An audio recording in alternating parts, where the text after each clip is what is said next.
I'm Bob Tammen from Sudan, Minnesota, an old mining town. I worked in several of the taconite plants in a taconite formation very similar to the GTAC formation, except ours is 15 degrees dip, yours is over 45. It's going to be more expensive to mine. My wife taught in Ely for over 30 years, so we're familiar with the economy in the area in mining country. And I'd like to say I don't feel like a complete outsider here, because several years ago, mining is boom and bust, so I go to work for electrical utilities. So I worked in Hurley.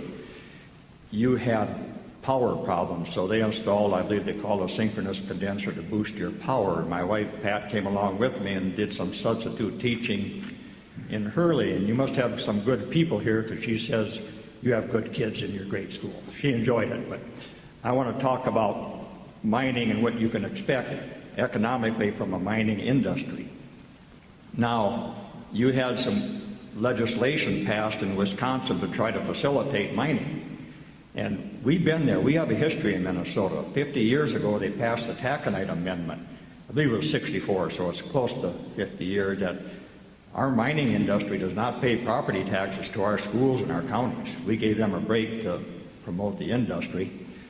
70 years ago, they created the Iron Range Resources Rehabilitation Board to diversify our economy, and we've had 130 years of mining starting in Sudan. So we've had 130 years of mining, 70 years of the IRRB, 50 years of the Taconite Amendment. And what is the result of that?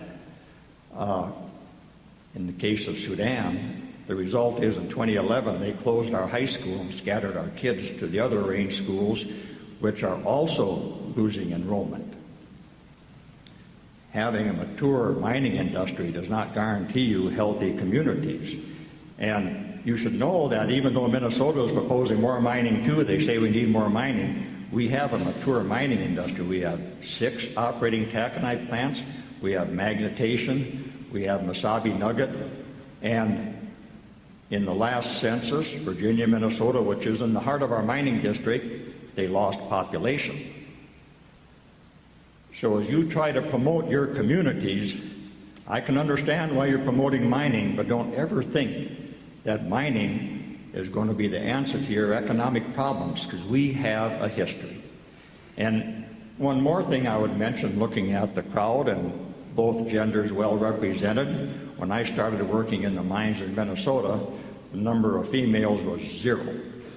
And so the ladies took them to court in the 70s, taught them some sensitivity. They started hiring women, which I think is a step in the right direction, but the number now is 7.76%.